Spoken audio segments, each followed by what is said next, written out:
Hey, glad you're back. I've got some stories lined up that are too strange to keep in my head, so I'm just going to lay them out and let you decide what to make of them. Some are creepy, some are funny, and some just kind of sit with you long after you hear them. And if you're into that kind of thing, do me a favor and hit like and subscribe. It really does help, and it keeps me going with this. Alright, enough small talk. Let's get into the first one. My roommate was a perfectly normal dude until I found the freezer full of teeth. I've lived with a lot of weird people. Craigslist strangers, sublists through mutual friends, even an ex for a year longer than I should have. I once lived with a guy who did parkour down the hall at 2 a.m. because his energy spikes when the moon's out. I thought I'd seen it all. But this one still has me kind of emotionally chewing drywall.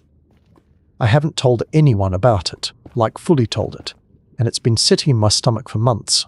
I don't even know what parts of it were illegal, or if I was just too deep in survival mode to think about the cops or a lawyer or whatever. But here's the truth, from the beginning. Back in April, I moved to Chicago because I got a new job and my old roommate's situation in Milwaukee was getting weird. It was a rush thing. My boss needed me in the city by the third week of the month, and I had maybe 9 days to find a place. I was going to just crash in an Airbnb and search slowly. But then I found this listing on Facebook Marketplace that looked almost too good to be real. Big brownstone, quiet street, sunlit room with hardwood floors, shared bathroom, utilities included, and only $600 a month. I messaged the guy immediately. His name was Dennis. Dennis replied fast, like scary fast. Within 10 minutes of my message, he was offering me a video tour. He looked like a normal enough dude. Maybe early 30s, kind of tall, wore thick framed glasses, and had that Midwestern polite thing where he said, "oops," every time he bumped into a piece of furniture. The place looked clean. Sparse, but not creepy. He said he was a night shift pharmacy tech, so he'd be gone a lot, and I'd have plenty of alone time. I didn't get any red flags in the moment. He even offered to pick me up from the train station when I moved in, so I took it. Moved in on a rainy Thursday with 2 duffel bags and a set of shelves I never ended up assembling. Dennis helped me carry my stuff upstairs and showed me the room. It was as advertised. Sunlight, floors, closet. Even a tiny desk by the window. I was honestly so relieved to not be sleeping on a stranger's couch that I didn't pay much attention to anything else for the first few days. Dennis was quiet, clean, and gone most nights. Perfect roommate. I think the first real weird thing happened a week in. I opened the fridge to put away some leftover noodles and noticed that the freezer was duct taped shut. Not like a little bit of tape. Like fully mummified. Layers and layers of grey duct tape, sealed so tight it bowed the plastic handle. I figured he was defrosting it or something. When I asked, Dennis didn't even look up from his cereal. He just said, "Yeah, that thing's busted. Leaks water everywhere. Landlord said not to open it." Totally flat voice. Nothing suspicious. And look, I was raised not to go poking around in other people's business. So I let it go. But it started bothering me. I'd be watching TV and my eyes would just drift toward the kitchen. I'd be brushing my teeth and suddenly think about the freezer. It was like the tape itself had this low-humming gravity. I started imagining all kinds of things. Bags of stolen meat. Frozen snakes. A severed head, because my brain is not subtle. Then I started noticing smaller things. There were never any knives in the drawer, just forks and spoons. The bathroom trash was always full of tissues with something dark red on them. Not blood exactly, but something close. Dennis started sleeping more during the day. I'd hear footsteps at 3 or 4 in the morning, soft and careful, like he was trying not to wake me. And one time, I caught him coming out of the basement with a plastic tub full of something that clinked. He froze when he saw me, just stood there with the tub against his chest like a child caught stealing cookies. I made a joke about spring cleaning, and he gave me this weird half-smile that didn't reach his eyes. That night, I went down to the basement while he was gone. There was a locked door at the back I hadn't noticed before. The lock was new and shiny. There were scratch marks around the knob, like someone had tried to pry it open. I didn't try. I just stared at it until my skin crawled, and then I went back upstairs and didn't sleep. 3 days later, the power went out, only in the kitchen. The lights worked everywhere else, but the fridge and the overhead kitchen light were dead. Dennis said the fuse was busted and he'd fix it that weekend. I offered to help, and he got quiet, like scary quiet. Then he said, "Don't worry about it," and walked into his room without looking back. I bought a flashlight. The next morning, Dennis was gone. Not unusual. But his car wasn't in the driveway either. That was unusual. He never left before noon. Then I went to the kitchen, took a box cutter from my tool bag, and started peeling back the tape. It took forever. The glue was tacky and old, and left grey residue on my fingers. I had to cut through at least 5 layers, and the more I pulled off, the more I started shaking. Because something smelled sweet. Not in a good way, in a rotting fruit kind of way. When I finally got the door open, I gagged so hard I thought I was going to throw up. The cold hit me first, then the smell, then the realization of what I was looking at. The freezer was full of plastic bags, hundreds of them. Each one was sealed with a little knot. Inside each bag was a cluster of what looked like teeth. Human teeth. Some had blood on them. Some looked bleached. Some were cracked or worn. They weren't all adult teeth either. Some were tiny, like baby teeth. I don't know how long I stood there. I think I went into shock. My brain was trying to explain it, rationalize it. Maybe he was a dentist. Maybe it was a collection. Maybe it was fake. Maybe I was dreaming. But I reached in and touched one of the bags, and it was cold and solid and real. I took one out and held it up to the light. It was a molar, with a filling, and a tiny pink root. I dropped it, and it bounced on the tile like a marble. I backed out of the kitchen and called the cops. They came an hour later. By then Dennis was back. He was sitting on the porch like nothing was wrong. When they cuffed him, he didn't say anything, not a single word, just smiled. They took him in. I gave a statement. So did the landlord. They tore up the basement and found another freezer. That one was worse. I won't describe it. You wouldn't believe me anyway.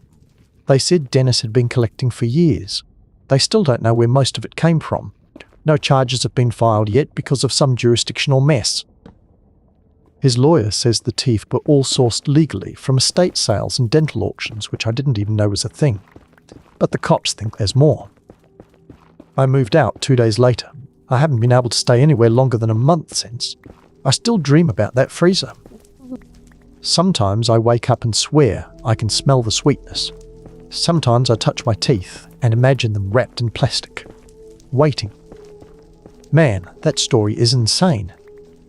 At first, it just sounds like one of those too good to be true roommate deals, you know. Cheap rent, quiet guy, nothing flashy. And then the duct-taped freezer shows up, and you're like, okay, that's sketchy, but maybe it's just broken. And then when you actually open it and see bags and bags of teeth, it stops being one of those funny Craigslist stories and turns into something that's going to stick with you for life. I don't think I'd ever be able to open a freezer again without thinking about that. And him just sitting there on the porch like it was nothing, smiling while the cops cuffed him, that's the part that makes it worse. Like he really believed it was normal. Anyway, let's move on and hear the next one. That one is hard to shake. The part that gets me isn't even the cube itself, it's the way you describe living with it. Moving it from room to room, feeling the air shift, watching your cat refuse to come near. That's what makes it feel real, because those little details are the ones you don't invent. And then the calls start, and the figure in the hallway. And it stops being about some mysterious object and starts being about how quickly your whole life can unravel once you bring one wrong thing through the door. I think the scariest part is the ending. Not the photo, as messed up as that is, but the way you said, it's learning. That line feels like it comes from deep in your gut, like you don't even want to believe you said it out loud. And honestly, I get why you still carry the guilt. You knew you weren't supposed to open it, but curiosity feels harmless until it starts looking back at you. Alright, Let's take a breath and move on to the next story. I promise this one isn't scary. The time.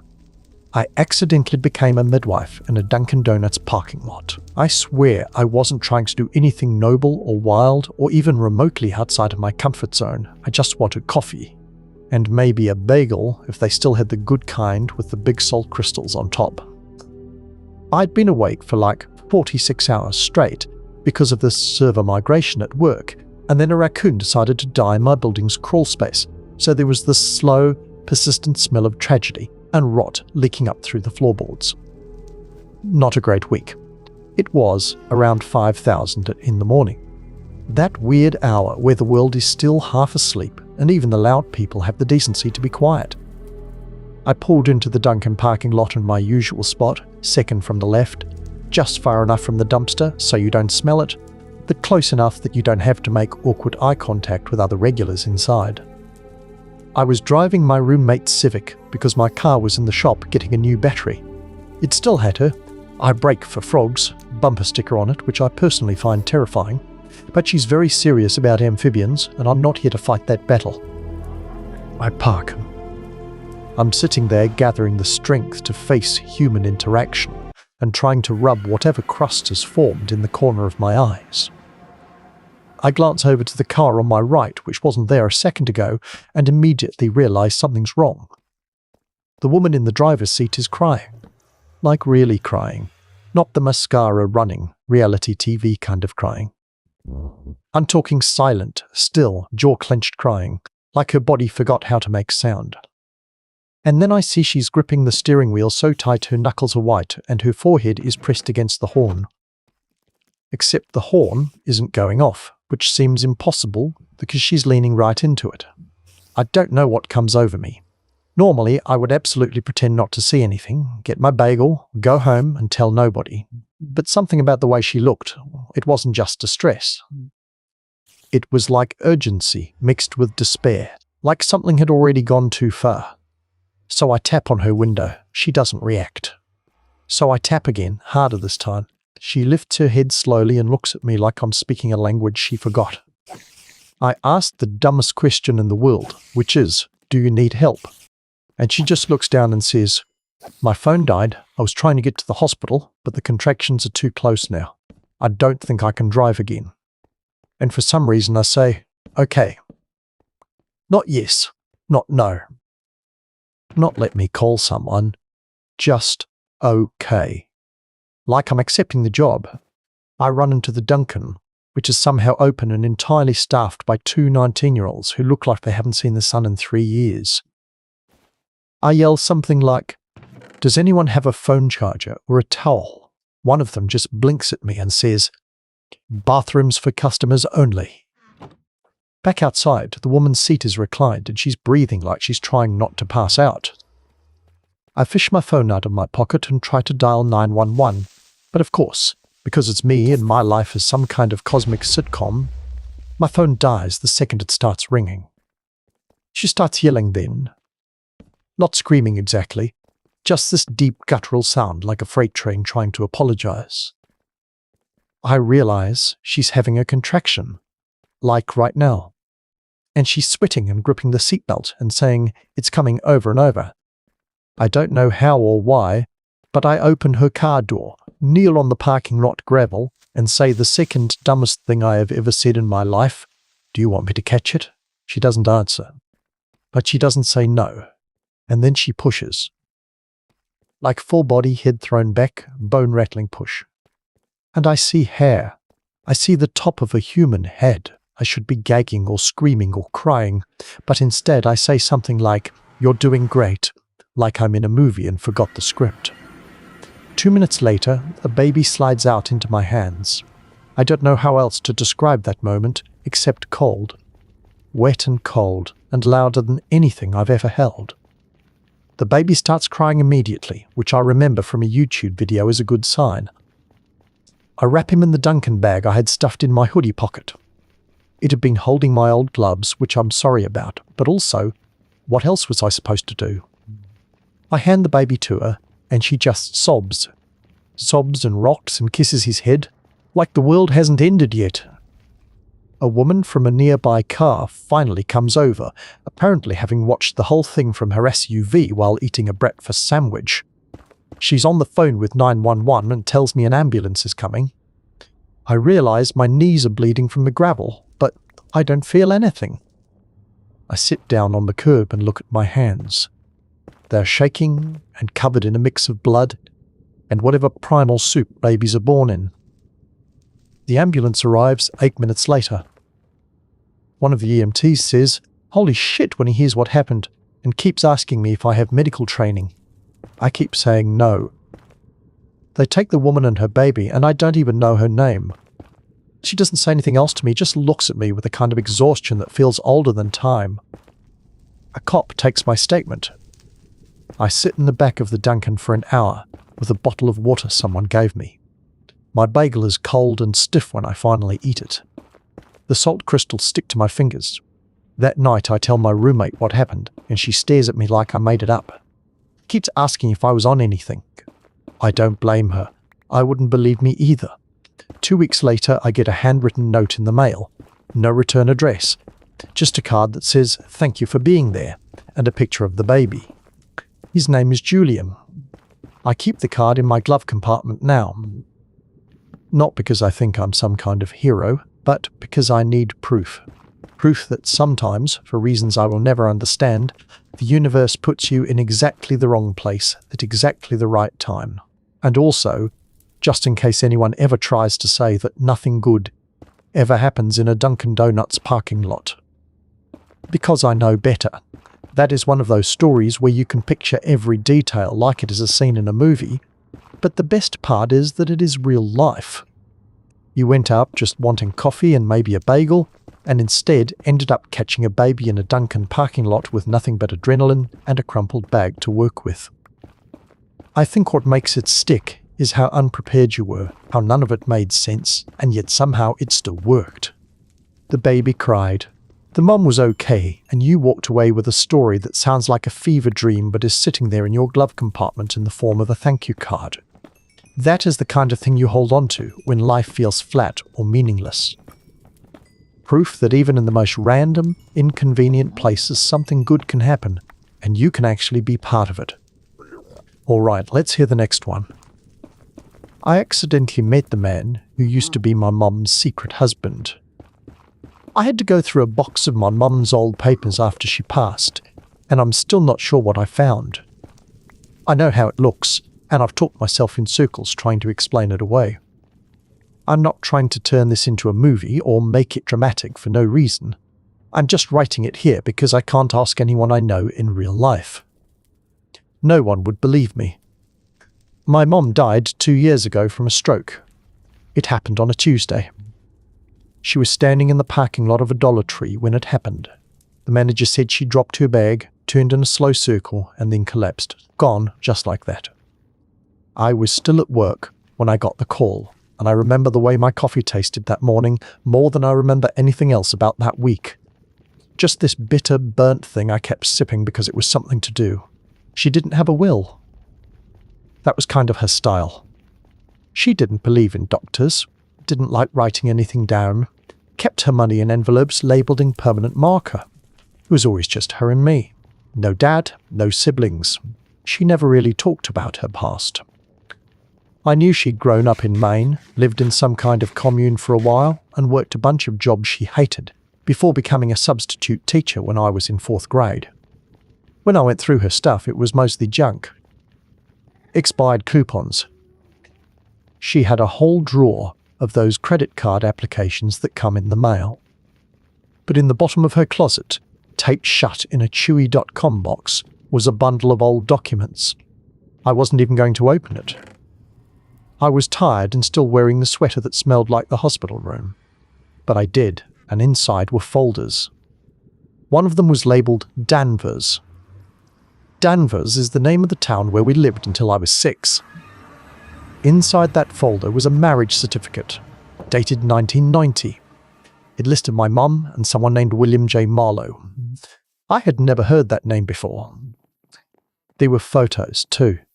Faded Polaroids. My mum in a jean jacket smiling with a guy who looked like a country singer that never got famous. He had this huge moustache and wore cowboy boots even at the beach. I flipped through the whole folder. No divorce papers, no death certificate.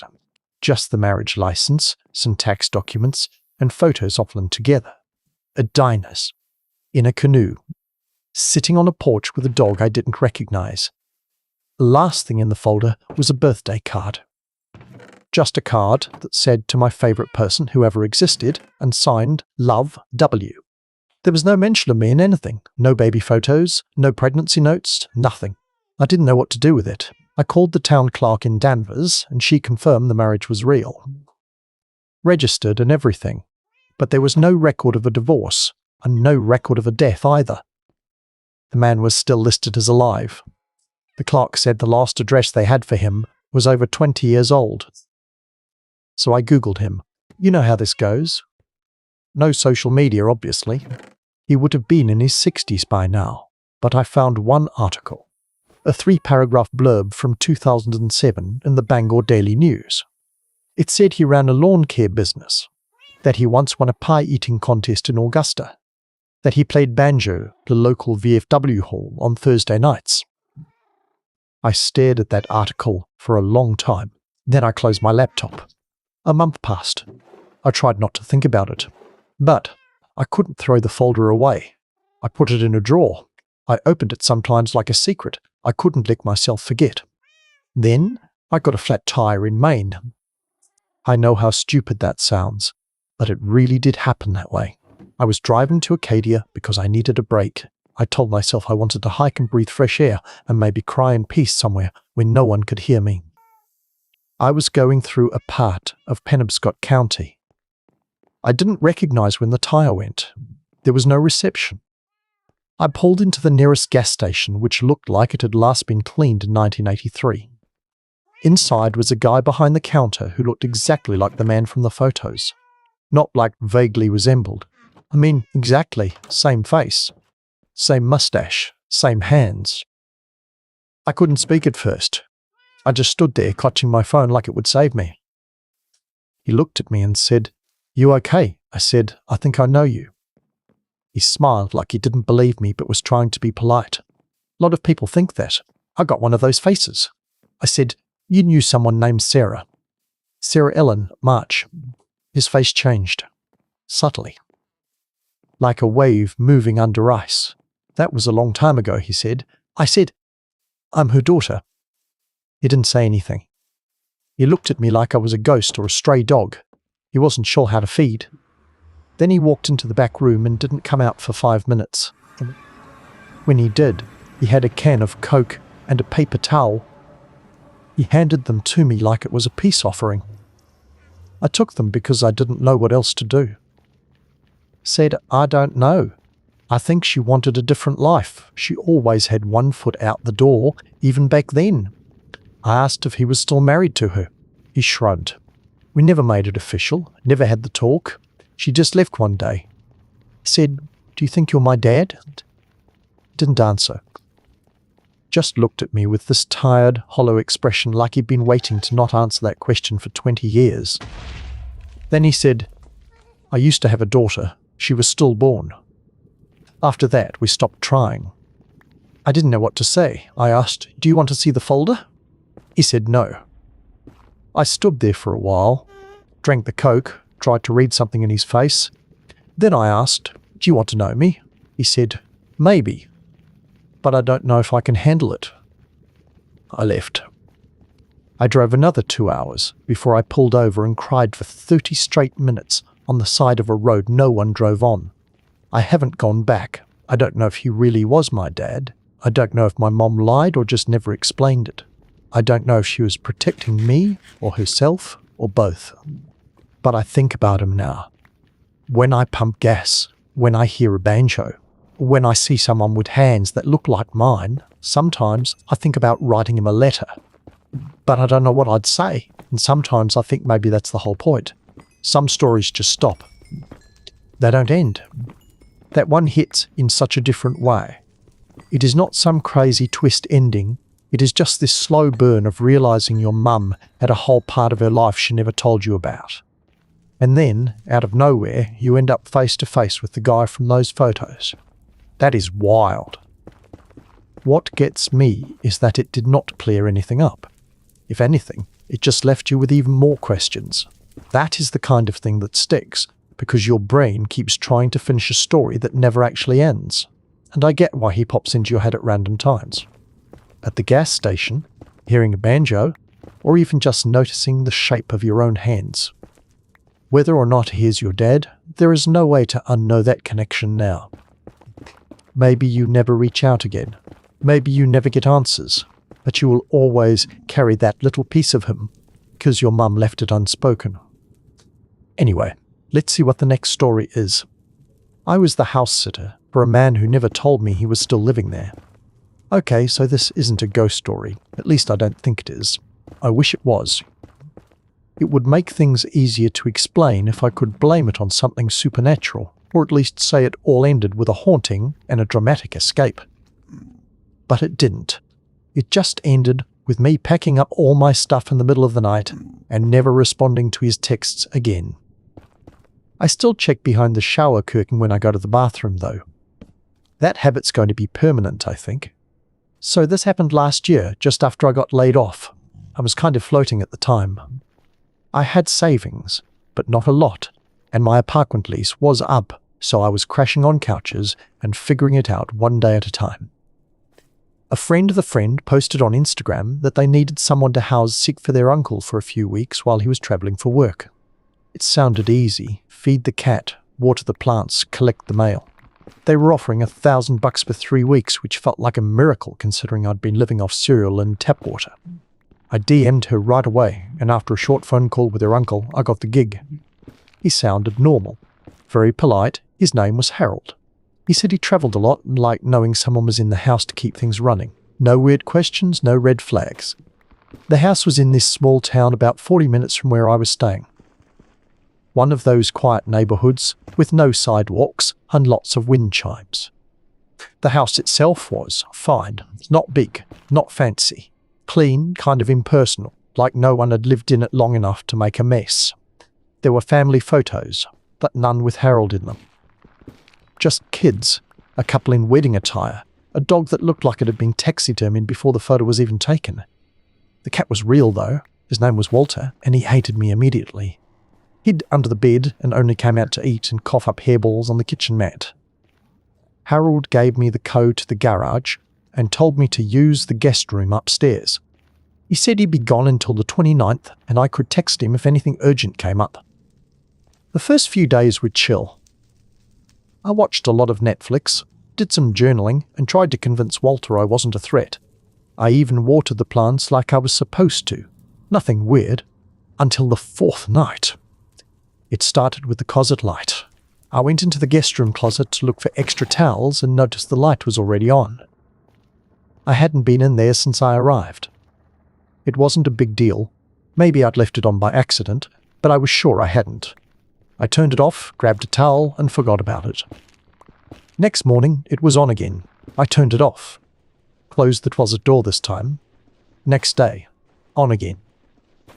Just to see if it moved. And yeah. Next morning, the book was pushed a few inches to the left. Door slightly open. Light on. That's when I started checking the other rooms more carefully. Nothing seemed out of place. Except the office downstairs had a drawer that wouldn't close all the way. And the TV remote kept disappearing and showing up in weird spots, like under the couch or behind a plant. I thought maybe the house was just old and drafty. That didn't explain the remote. Well, I was trying not to freak myself out. I kept buying groceries, and they kept disappearing. Nothing big, just things like granola bars, a yogurt, a banana. At first I thought I was just eating more than I realized. But then I found a wrapper in the downstairs bathroom trash. I hadn't eaten anything down there. I barely used that bathroom. I texted Harold, just said, "Hey, this might be nothing, but have you ever had problems with animals getting into the house?" He didn't respond. Not for 2 days. When he did, the message was, "No, that's never happened before." Probably just Walter being weird. Walter was a 10-pound cat, didn't eat bananas. I decided to check the security footage. Harold had a ring cam by the front door and another one in the garage. I asked for access and he gave it to me. Seemed chill about it. There was nothing on the front cam, but the garage cam? It showed someone walking in from the backyard around 2 a.m, tall, wearing a hoodie, carrying something in a duffel bag. They went through the garage door into the house. I never saw them leave. I was watching this at noon, broad daylight, sitting on the couch with the volume off, and my heart absolutely trying to exit my body through my teeth. I texted Harold again. Said, "Hey, you might want to check the footage." He didn't respond. Not that day, not the next. I didn't sleep much. I locked the guest room door and kept Walter with me. He didn't protest, which freaked me out more. Like even the cat knew something was off. 3 days later, I was making coffee when I heard footsteps in the basement. Not like creaking wood or settling house sounds. These were deliberate steps. Slow. Then fast. Then a pause. I froze, grabbed a knife from the drawer because what else was I going to do? It was closed. I leaned in. Quiet now. Totally silent. I opened it. Stepped down one stair. Nothing. But the light was on. I hadn't turned it on. I didn't go down. I closed the door and pushed a chair in front of it like that was going to help. That night, I didn't sleep at all. The next morning, I woke up to a cup of coffee waiting on the kitchen counter. I don't drink coffee. Not in that house anyway. I hadn't made any. Still warm. Sitting in a mug that hadn't been there before. That's when I packed. I grabbed everything, threw it in the car, and left Walter with a bowl of food and a note that said, "Sorry, buddy." I texted Harold once from a gas station. Told him I had to leave for an emergency and that he should maybe check the cameras again. He didn't reply. A week later, I got a Venmo notification. $1,000, no message. That was it. No follow-up, no explanation. I tried Googling him, couldn't find anything. No social media, no LinkedIn, not even a phone directory listing. I asked the friend who'd posted the original gig. She said she hadn't talked to him in over a year, said she thought he'd moved abroad. So I don't know who was living in that house. I don't know if Harold was ever really gone. I don't know who drank that coffee, but I haven't taken a house-sitting job since, and I never will again. That one creeps me out in such a real-life way. It is not ghosts or monsters. It is just the slow realization that you are not as alone as you thought.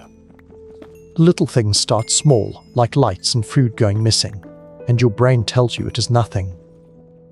But then it adds up, and by the time you saw that footage, your gut already knew. What gets me is the coffee. That tiny detail says more than any locked closet or missing groceries ever could. Someone wanted you to know they were there, and that is the scariest part. Honestly, I do not blame you for packing up and never doing house sitting again. I think anybody would. That story is going to stick with me the next time I walk into a house alone and hear a noise in the basement. I think I accidentally became my dad's best friend without him knowing I'm not a kid anymore. When I was 8, my dad built a treehouse in our backyard. I remember sitting in the grass watching him hammer things into place, wet dripping off his forehead like it was raining. He wasn't the kind of dad who did stuff like that a lot, not because he didn't care. He just worked a lot and was tired all the time, and I don't think he knew how to play unless it involved a rule book or a lawnmower. But that day, he built the whole thing by hand. It didn't have walls or anything fancy. Just a platform and a railing and a rope ladder I could barely climb. I thought it was the greatest thing in the world. We never had a talk about it. He never said, "This is for you." He just built it and let it be there. I don't think he ever went up in it himself. Not even once. We moved when I was 11, and the treehouse stayed behind, and I haven't thought about it in any serious way until a few weeks ago. I'm 29 now. Got my own apartment, my own taxes, the full buffet of adult responsibilities. My dad still lives in the same house he moved into after the divorce. My mum's in Florida now, and we talk every other month or so, mostly about weather and pictures of dogs she sends me. But my dad has been different lately. It started with text messages. At first they were practical, asking for help setting up Netflix on his smart TV, then asking again because he forgot the password. Then he started texting me random questions like, "Do you remember that burger place we went to after your middle school play?" Or, "Did you ever finish that comic you used to draw with the robot dog?" I thought maybe he was just bored. I answered when I could. But he kept messaging more often, and the questions got weirder, almost like they were less about getting answers and more about fishing for memories. "Did I ever take you to that car show in August? Was your friend Michael the one who always smelled like peanut butter? Did we ever camp near a lake, or was that just in a movie?" It wasn't concerning exactly, but something about it didn't sit right. I started calling him more often, just to check in, and I realized something. He didn't seem to know how old I was. I don't mean that in a sad, he forgets my birthday kind of way. I mean that when we talked, he would ask things like, "How's school?" or "You still playing soccer?" Things I haven't done since high school. At first I thought he was joking, but he wasn't. He genuinely didn't seem to remember parts of my life. He asked if I was dating that nice girl from summer camp, like I hadn't already come out to him 6 years ago, so I went to visit. It's about a 4-hour drive, and I hadn't been back to his place in over a year. He greeted me at the door like always with a half hug and a joke about my hair. We sat on the porch, drank iced tea, and he started telling me stories I'd heard before, word for word, the same way he used to tell them when I was a kid. But this time something felt off. He asked me if I still liked that red bicycle, the one I rode when I was 12. He asked if I still drew dragons in my notebooks. I said, "Dad, I haven't drawn anything in years." He blinked, then said, Right, of course," and changed the subject. I don't know why, but I didn't correct him more than that. It felt like breaking something fragile. That night I stayed in the guest room. Same sheets from my teen years. I looked at my phone for hours, trying to convince myself I was imagining things. The next morning he made pancakes and said, "Like we used to do on Saturdays." We never did that. That was something I did with my mum. I said, "Dad, are you feeling okay?" Said he was just getting old, but something about his eyes made me want to cry. Like he knew something was missing, but didn't know what. Like he was standing in a house where all the furniture had been rearranged. I left after lunch.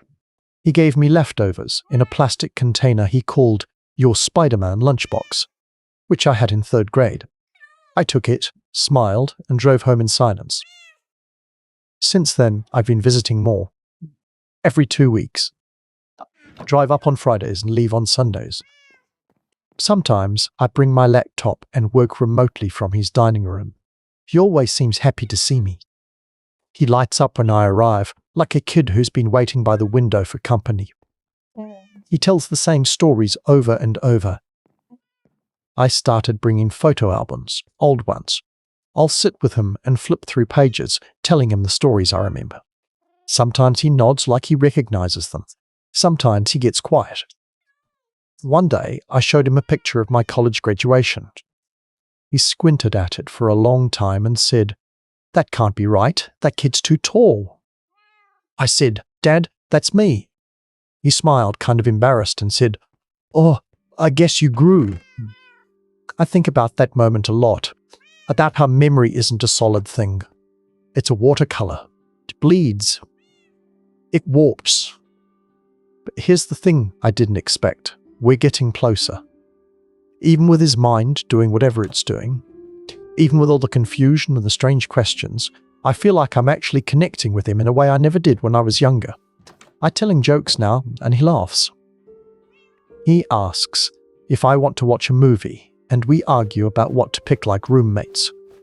He calls me kiddo and offers me snacks like I'm 10 years old, and I don't correct him anymore. Because in some weird way, this version of our relationship is healing something in both of us. He's not the dad I grew up with, but he's also not a stranger. He's somewhere in between. And maybe I am too. I don't know what this will look like in a year. I don't know how much he'll remember. I've started writing things down. Making little notes of the stories he repeats, the questions he asks, the moments that make him smile. Last week, we sat on the porch and he said, "I'm glad you still come to see me. Most people stop visiting once they grow up." I said, "I'm not most people." Then he said, "You always were my best friend." And for once, I didn't feel the need to say anything back. I just sat there holding a glass of iced tea, letting the sun set behind the trees, and thought about a treehouse that probably doesn't exist anymore. And how maybe some things come back around, even if they don't look the way you remember. That one really lingers. It is not the kind of story you can just brush off, because it is not about some quick scare or one strange moment. It is about watching your dad slowly lose track of time and memories, and you deciding whether to correct him or just let him be. And the choice you made, to stop correcting and let him talk to you like you were still a kid, that is heavy but also deeply human. In a strange way, it feels like you were given another chance with him. Not the version of your dad you knew growing up, but a softer one, a version who laughs with you, drinks iced tea with you, and tells the same stories like they still matter. When he called you his best friend, that felt like the most honest thing in the whole story. And maybe that is why it stays with me, because it shows how even when memories blur, the love underneath can still be real. Alright, let's take a breath and see what other stories I have lined up for us. I thought moving in with my brother would save money. Instead, it changed everything I thought I knew about us. When my lease ended last year, I had two options. Either move back into a tiny studio with rent that had gone up $400 for literally no reason, or crash with my older brother Max until I figured things out. I chose Max. At the time, it felt like a no-brainer. He had a 2-bedroom in the suburbs with a yard, a grill, actual functioning appliances, and he lived alone. Well, sort of. He had a roommate who was gone half the time on long-haul trucking gigs, and he said they didn't care if I stayed for a few months. It was supposed to be temporary. Everything in my life was. I'd always had a weird relationship with Max. He's 5 years older than me and was the golden child growing up. He got good grades without trying, was always calm and collected, and never seemed to screw up. Meanwhile, I was the one with the messy room and the dramatic phases. I once tried to dye my hair blue with food coloring in 8th grade and stained my scalp for 2 weeks. Max just laughed and took a picture. That was his thing. Always observing, always on the outside of the chaos. So I moved in. Brought 2 suitcases, my air fryer, and a tote full of things I probably should have thrown away years ago. He cleared out the guest room and even set up a little desk for me. I thought, this'll be fine, maybe even fun. We haven't lived together since I was 13. The first week was surprisingly easy. Max is a creature of habit. He eats the same oatmeal every morning, makes 1 pot of coffee that he sips slowly throughout the day, and watches reruns of old sci-fi shows while folding his laundry. We didn't talk much, but it wasn't awkward. More like we existed parallel to each other, orbiting the kitchen and living room like moons with slightly different speeds. Then, week 2 happened. It started with the dishes. Max has this thing where he doesn't want anything left in the sink. Not even a spoon. I didn't know this until I left a coffee mug in there overnight and woke up to a post-it on the fridge that said, "Please rinse your stuff, not a big deal, just helps." Smiley face at the end. I felt like I was being gently scolded by a therapist. I rinsed the mug, took the note down, and told myself it was fine. But then there were more notes. Please take trash out if full. Remember to lock the back door after dark. If you use the grill, clean it. I started to feel like I was in one of those sitcoms where the roommates slowly drive each other insane with passive-aggressive behavior. Or really anything. He was just calm, annoyingly calm. So I tried talking to him. I said, "Hey, can we just talk about this stuff instead of the notes?" He said, "I don't want to sound controlling. The notes are easier." That was it. No argument, no drama. Just a statement of preference, like choosing paper over plastic. So I let it go, because honestly, I was the one sleeping in his house rent-free. But then came the calendar. One day I noticed a new whiteboard on the fridge with a dry erase calendar. My name was on it. Not just for trash day or chores. It said things like Elena, job apps, and Elena, check bank stuff. He'd put my life on his to-do list like I was one of his projects. I laughed at first, Then I asked him what it was about. He said, "Just trying to help you stay on track." I wanted to scream. Instead, I erased my name and told him I was managing fine. He nodded. Didn't say anything else. But that's the thing about Max. He never pushes, he just watches. Like he's keeping a scorecard in his head and filing away everything for future reference. I started going out more. Spending whole days at coffee shops, just to avoid the sense that I was being monitored. I wasn't even doing anything. Just scrolling through job listings, rereading old emails, listening to other people's conversations. I told myself I was being productive. But mostly I was stalling. And Max never said anything, never asked how it was going. He just made oatmeal, rinsed his dishes, and kept adding post-its. Until one night, about a month in, when I came home late and found him sitting on the back porch with a beer, he looked up and said, "You good?" I said, "Yeah." "Just tired." He patted the chair next to him. I hesitated, then sat. For a while, we just listened to the crickets. Then he said, "You know, I don't think I ever told you why I moved here." I shook my head. He never really talked about his life unless I asked. He took a sip and said, "It was after the second time I got fired." That caught me off guard. "Max? Fired?" he said. "Yeah, first one wasn't a big deal. Company downsizing. But I guess I came off as too cold. Not enough of a team player, whatever that means." I didn't know what to say. He added, "I spent 6 months spiraling after that. Didn't tell Mum or Dad. Didn't tell you. Just sat in this house and tried to feel like a person again." And suddenly, the post-its made sense. The calendar, the routine. It wasn't about controlling me, it was about controlling the silence. He looked at me and said, "I know I come off intense. I'm just trying to keep the wheels from coming off." We sat there for another hour. He told me about a woman he used to date who moved away because she couldn't handle how quiet he was. He told me about therapy, about not knowing who he was if he wasn't useful to someone. I told him I felt like a failure half the time and a fraud the other half. He said, "Yeah. Welcome to the club." Shifted. The note stopped. Instead, he started asking me things. Real questions. Like, what would you do if money wasn't an issue? Or do you ever miss being 12?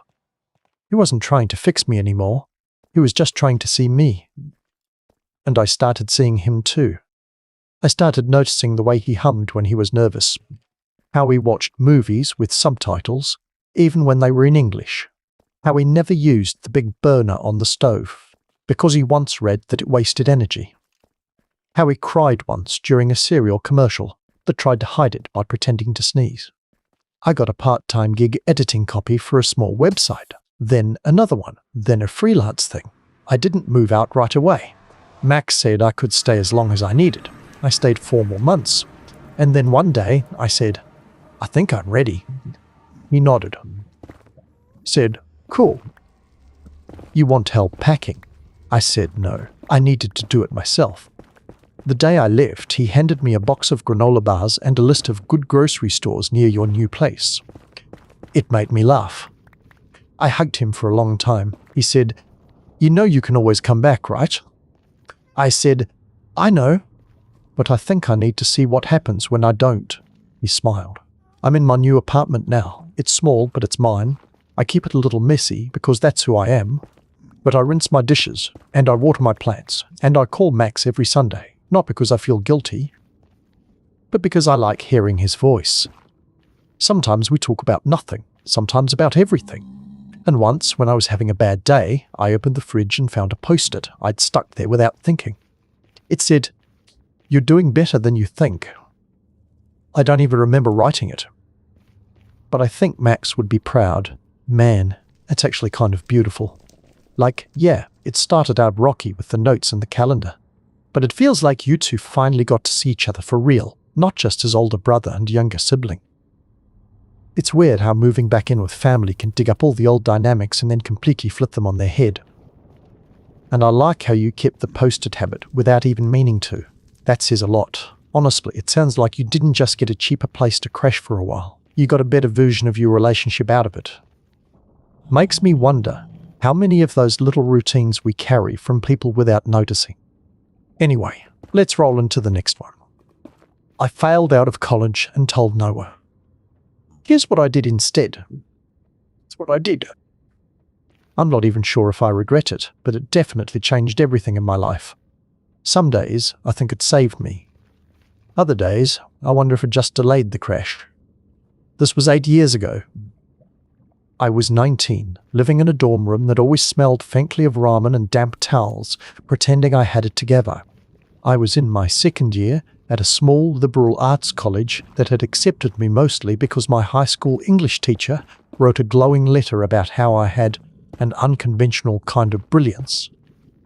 That brilliance didn't show up when I skipped half my classes and bombed every statistics exam. Turns out brilliance doesn't matter much when you forget to hand in papers for 3 straight weeks. By the end of that semester, my GPA was so low that I didn't just get put on academic probation.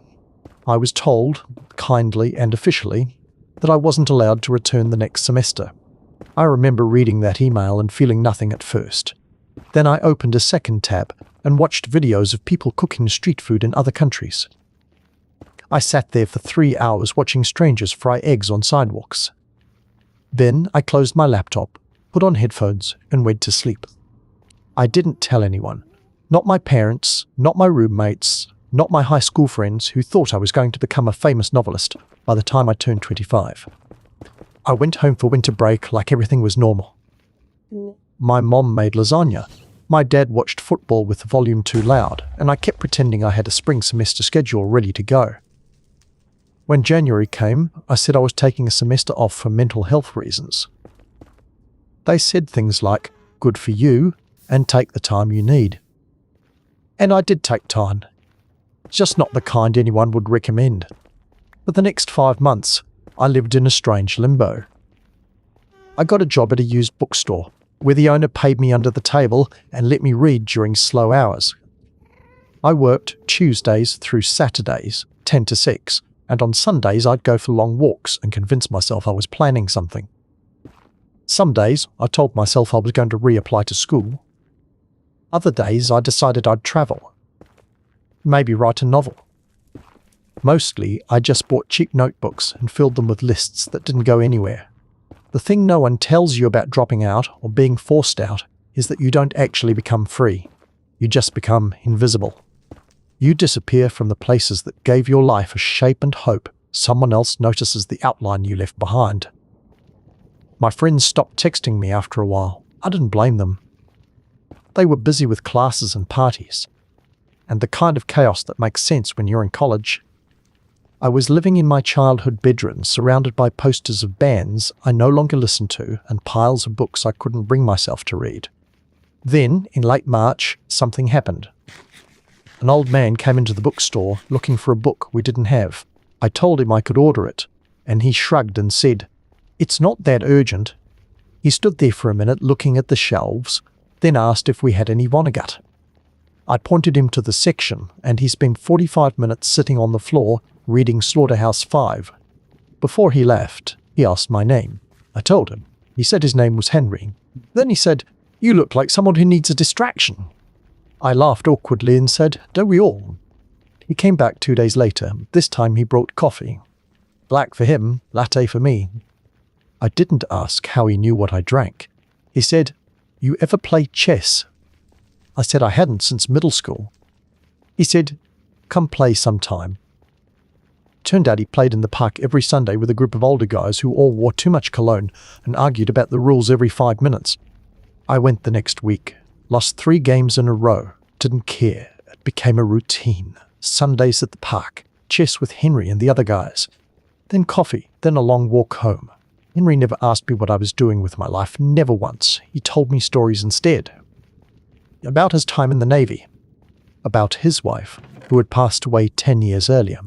About a dog he'd once had that only responded to commands in Italian.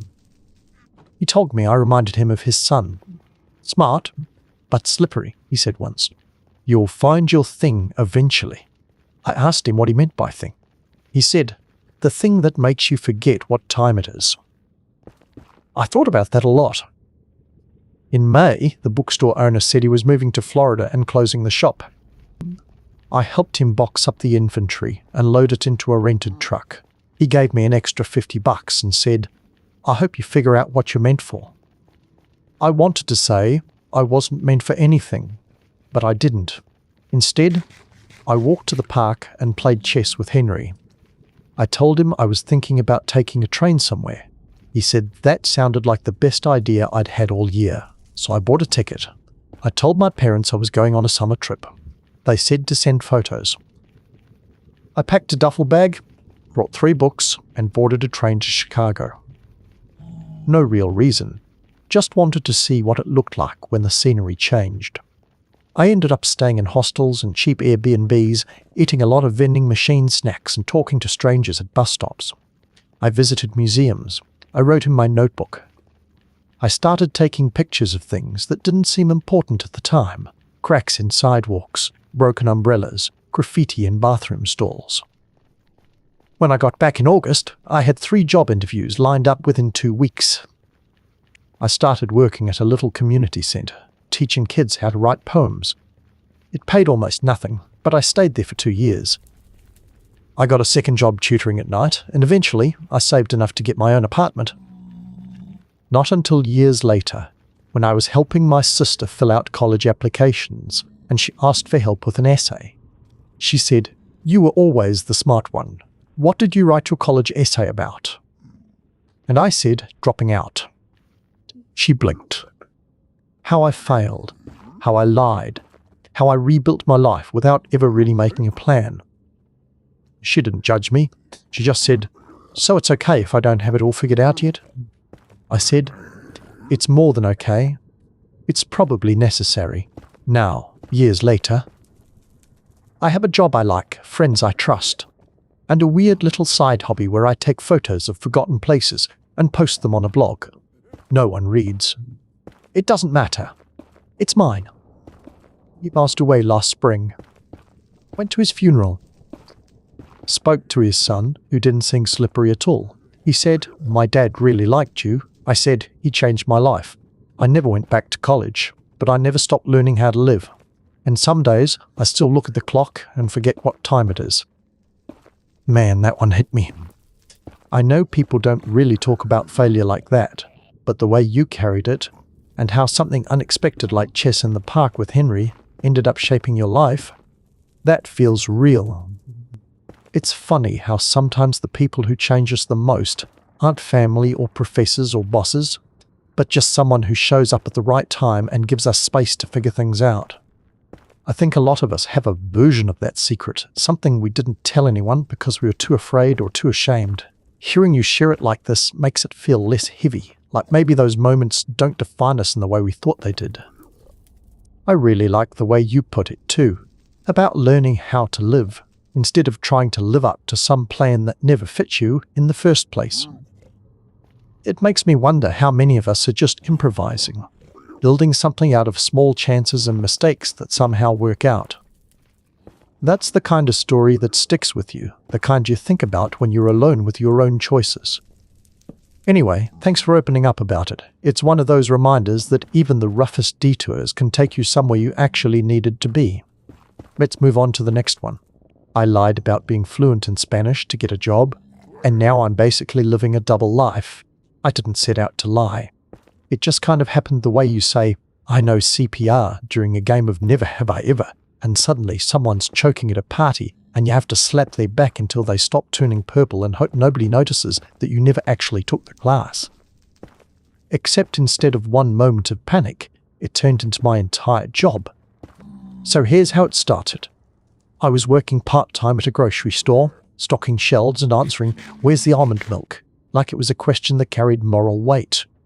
I had a degree in communications that I wasn't using, and rent that kept creeping up like it was testing my will to stay housed. I was broke, frustrated, and applying to any job that didn't involve a headset or a drive-through window. My friend Zoe texted me a link to a job opening at a non-profit she used to intern for. Something about community outreach. I didn't even read the full description. I just saw the salary and clicked apply. I uploaded my resume, filled in the boxes, and then got to the question, "Are you fluent in Spanish?" with a drop-down menu. My cursor hovered. I remembered my 3 years of high school Spanish, 1 semester in college, and the fact that I'd been watching a telenovela on Netflix with subtitles. I clicked yes. I don't know why I did it. I think I told myself they wouldn't test it. That I could pick it back up. That I'd have time to get better before it actually mattered. I forgot that things sometimes go right when you least expect them to.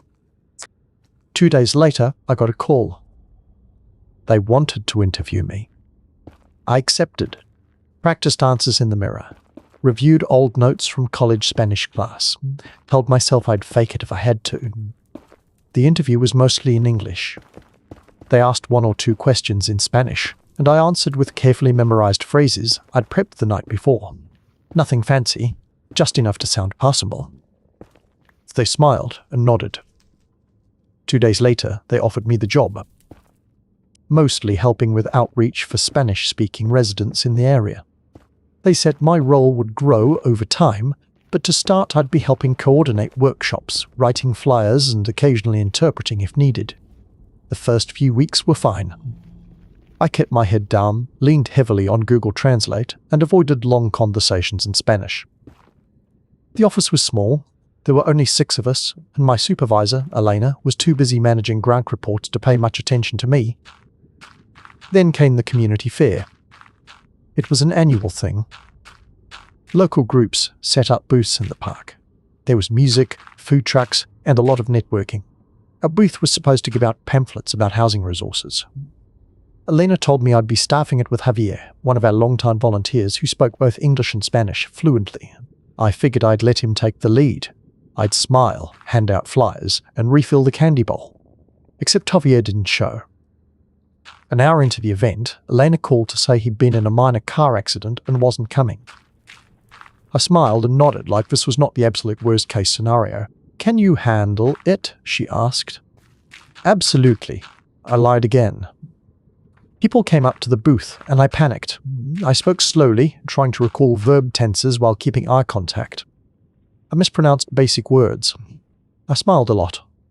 One older woman looked confused and asked if I was from Puerto Rico. I said no, and asked if she wanted a flyer. Somehow, I made it through the day. Elena was impressed. She said I'd done great under pressure, said I had a real gift for connecting with people. I went home, sat on my couch, and stared at the wall for an hour. That night, I signed up for online Spanish classes. I figured if I could fake it long enough to get hired, maybe I could actually become the person I was pretending to be. What followed was a year of double living. At work, I kept my sentences short. I avoided group meetings where I'd have to speak off the cuff. I leaned heavily on phrases like "Puede repetir eso?" and "Un momento por favor." I got good at deflecting. I learned which co-workers would translate for me without realizing it. I memorized entire conversations and used them like scripts. At home, I studied. I downloaded language apps. I watched YouTube videos about grammar. I practiced with language exchange partners over Zoom. I kept flashcards in my bathroom. There were days I wanted to quit, days I felt like a fraud. I kept waiting to get caught. But then someone would compliment my accent or say I explained something really clearly, and the panic would settle into a strange kind of pride. I was becoming fluent. Just not fast enough. The turning point came when a tenant from one of our housing programs came into the office crying. She had a problem with her landlord and didn't know what to do. I was the only one available. She only spoke Spanish. I didn't understand every word, but I understood enough. I called the legal aid office and helped her make an appointment. I translated what I could. When she left, she hugged me. Elena came over and said, "I'm so glad we hired you." And for the first time, I kind of was too. That was a year ago. Now, I can have full conversations without translating in my head. I still make mistakes, but I catch them. I read books in Spanish. I watch movies without subtitles. I dream in Spanish sometimes. I never told anyone the truth. I never sat down and said, "By the way, I faked it until I made it. I don't think I ever will, but sometimes I wonder if it matters. I've thought a lot about what it means to become someone through lying. If you grow into the role, does it still count as a lie? If I had told the truth back then, I wouldn't have gotten the job. I wouldn't have helped the people I helped. I wouldn't be where I am now. But I also betrayed trust. I said I was something I wasn't. I got paid for a skill I didn't have. I made people believe in an illusion. It keeps me up some nights, not always. But enough. Still, I'm here. I'm doing the work. I'm good at it now. Maybe that's the only apology I can make. Just keep showing up. Keep getting better. Keep using the language I once borrowed like it was a stolen coat. And every time I sit across from someone who speaks to me in Spanish without hesitation, I remind myself what it took to earn that moment. It wasn't honest, but it was real. Eventually. That's the kind of story that sticks with you because it's not clean. It is not about a hero moment or some dramatic downfall. It is about the way real life works when you make a decision you cannot take back. You can feel the weight of the lie, but you can also feel how much effort went into turning it into something real. There is guilt in there, sure, but also survival, and maybe even a kind of strange hope. It makes you think about how many parts of life actually start off the same way, with someone bluffing their way into a room and then trying like hell to live up to what they claimed. I like stories that live in that grey area where you are not sure if something was right or wrong, only that it mattered. And since we are already in that territory, let's move into the next story and see what kind of weight it carries. Let's get into the next story. We have 2 more before we wrap up for the night.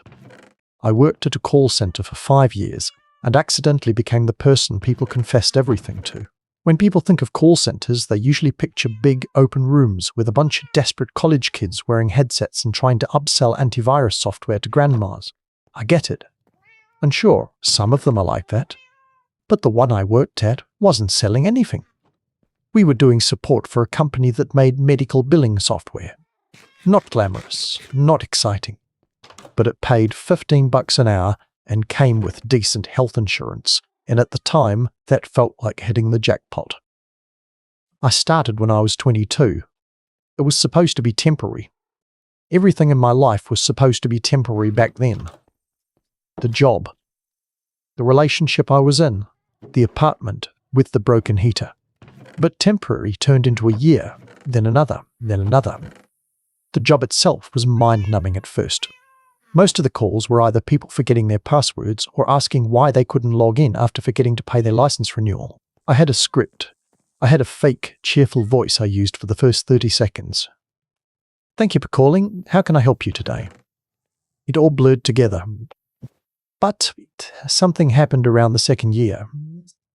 I don't know if it was the way my voice sounded, or if I just gave off the kind of energy that made people want to spill their guts. But callers started telling me stuff they weren't supposed to. And I don't mean about the software. I mean their lives. It started small. One guy mentioned he was calling from a hospital waiting room. I said I hoped everything was okay. He paused for a second and then told me his daughter had just given birth and he was trying to fix her billing access because she was too overwhelmed to deal with it herself. I congratulated him. He told me her name. He cried a little. I didn't say much, just let him talk. That became a pattern. Someone would call to reset a password and end up telling me their mother was sick, or that they were going through a divorce, or that they just got back from rehab. I didn't ask. The calls were recorded, of course, but no one really listened unless there was a complaint. I learned to type fast enough that I could take notes with one hand while the other hand hovered over the mute button, just in case I needed to cough or whisper, "What the hell?" to myself. One woman called 3 times in 1 week. Not because anything was broken, she just didn't know who else to talk to. "I know this isn't your job," she said once, "but you sound kind." I wasn't trying to be kind. I was just tired, but maybe there's not much of a difference. There was a guy named Darren who used to call once a month. He was probably in his 50s, worked at a clinic in Ohio. Every time he called, he'd ask if it was me. If it wasn't, he'd hang up and try again later. He'd start with a software question, but it would always veer off. He told me about his wife's cooking, about how his dog had arthritis, about how he wanted to retire early but didn't know what he'd do with the time. One day, after he updated some info in the system, he just said, "You ever feel like you're watching your life from the outside, like it belongs to someone else?" I didn't know what to say, so I said, "Yeah, I feel that. I feel that." We sat in silence for a second. Then he said, "I never heard from him again after that. I stayed at the call centre longer than I meant to. Every year I told myself I'd leave. I'd update my resume. I'd move to a new city. I'd apply to grad school, or become a barista in a national park, or go on one of those long backpacking trips where people find themselves. But then rent would go up, or my car would need a new battery, or someone at work would quit, and I'd feel too guilty to walk out. The thing is, it wasn't all bad. The job was boring, but the people were real. My manager, Carla, used to bring in donuts every Friday and make everyone guess what kind they were before opening the box. We had a guy named Marcus who used to big box in the break room and write parody songs about caller complaints. There was a weird camaraderie in knowing we were all floating in the same slow river. We talked about our lives between calls. Deaths, divorces, missed opportunities, the weird rashes our pets were getting. We made each other laugh. We bought each other Tylenol and bad gas station coffee. We took turns pretending everything was fine. Then came the layoffs. Some executive with 2 white teeth came in and talked about streamlining operations. We all knew what that meant. Within 6 months, half the floor was empty. Then they started rotating people to part-time shifts. Then they started giving us metrics for empathy efficiency. I'm not making that up. They timed how long it took us to sound emotionally supportive. I held on as long as I could, but one day I got an email saying my position was being eliminated. No warning, no severance. Just a link to a final checklist and instructions on how to return my headset. I packed up my desk in silence.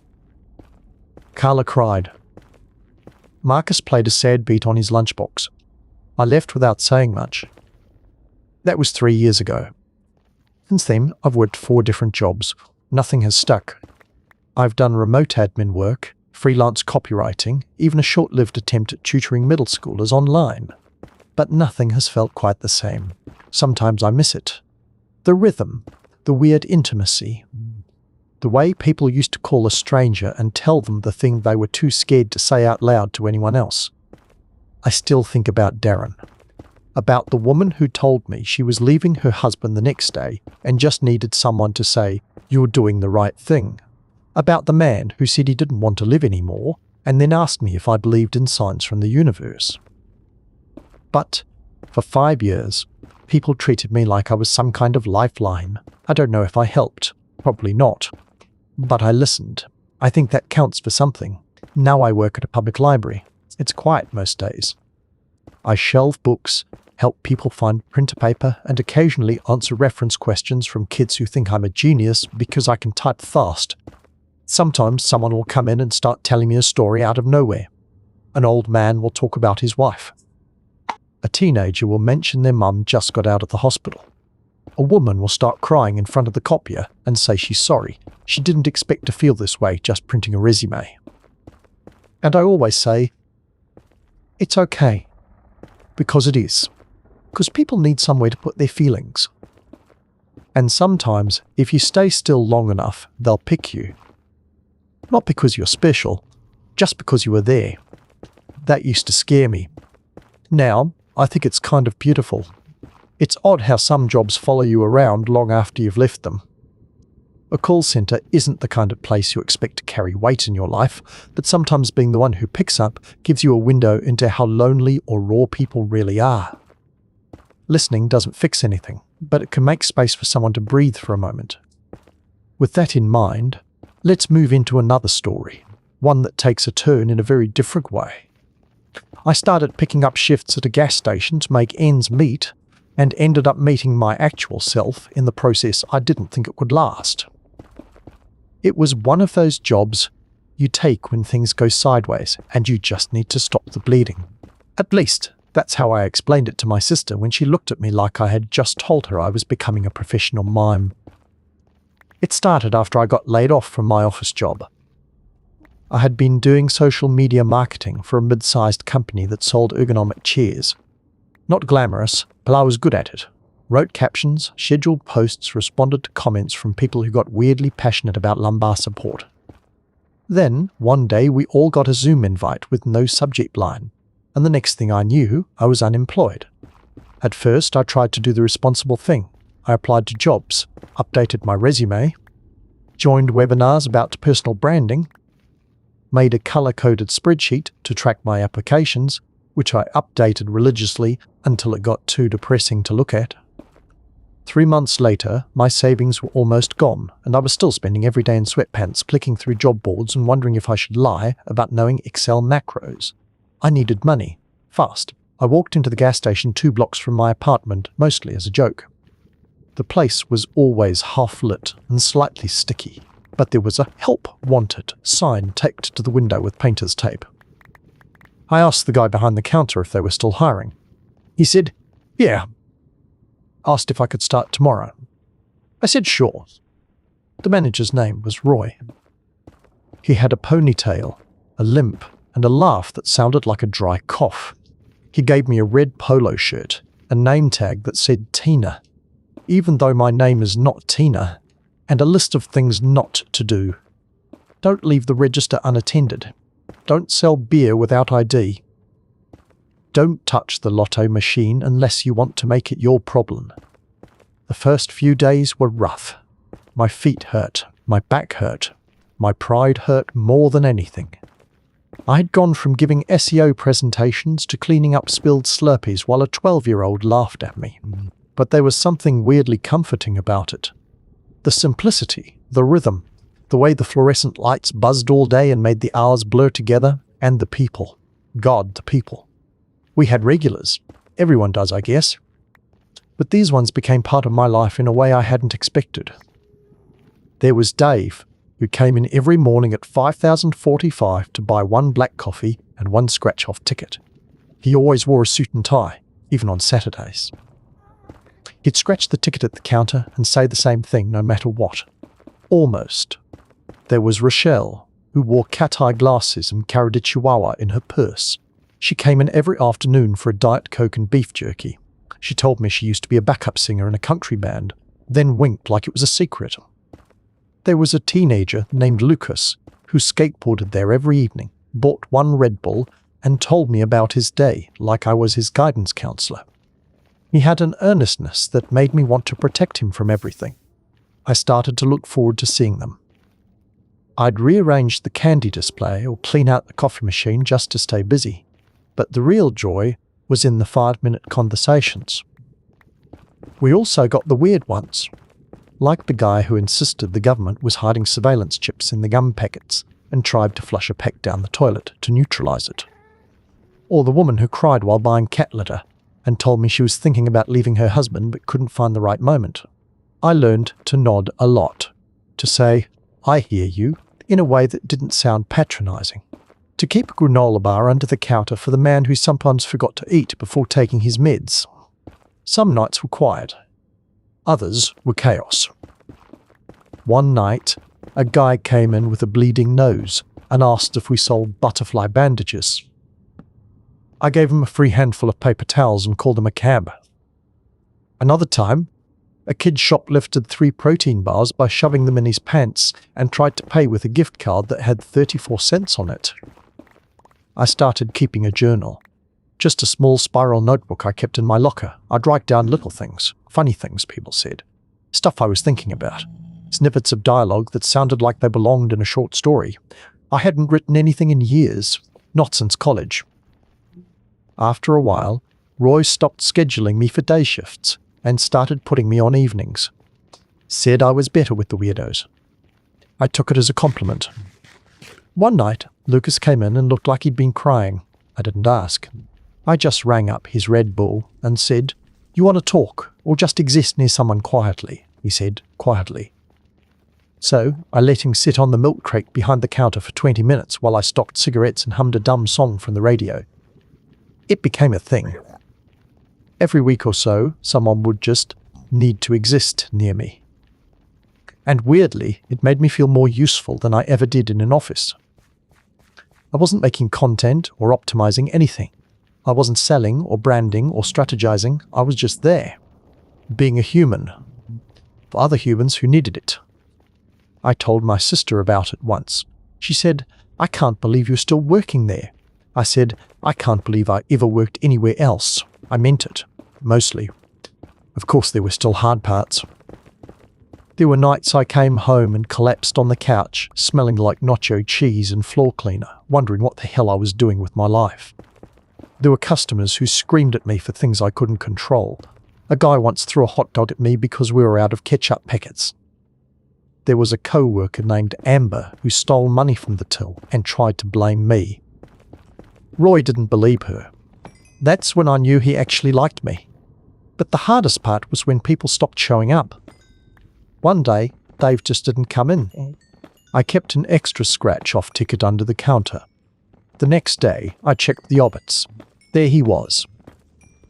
David Charles Mitchell, age 67, a banker, a husband, a grandfather. I had known nothing about him. I cried in the walk-in fridge for 20 minutes. Then I bought a scratch-off and taped it to the counter with a note that said, "For Dave, almost." Eventually, I started writing more. Longer things. Little vignettes, Chihuahua solving crimes. A piece about the quiet grief of restocking shelves. I didn't show them to anyone, not at first. Then, one day, Lucas asked me if I'd ever wanted to be a writer. I don't know why he asked. It was so out of nowhere. I said yes. He said you should do it. So I did. I started posting little stories online, nothing big. Then short essays. Then one got picked up by a site I used to read in college. They paid me $100. I felt like I'd won the lottery. Roy found out somehow, printed out the story and taped it to the break room fridge. I wanted to be embarrassed, but I wasn't. I worked at the gas station for 2 more years. Eventually, I cut back my hours to part-time so I could write more. Eventually, I left. Not because I hated it, but because I was ready. I still go back sometimes, just to visit. Rochelle moved to Florida. Lucas started working at a tattoo shop. Roy got a new hip and stopped limping. Sometimes I sit on the curb outside the station and drink a Slurpee and just breathe. I think about the version of me who walked in that first day, desperate and a little ashamed, who thought she was settling. She had no idea she was about to meet the best and weirdest parts of herself. I don't miss the job, but I miss the stories. And I'm trying to write them all down, one at a time. It's funny how the jobs we take out of desperation sometimes end up teaching us more about who we are than the ones we planned our lives around. It reminded me that sometimes you don't need a grand plan to stumble into something real. You just have to show up and be willing to listen. That feels like a good place to pause for tonight. Thanks for hanging out and letting me share another story with you. I'll be back with more soon, but for now, get some rest and take care of yourself. See you next time.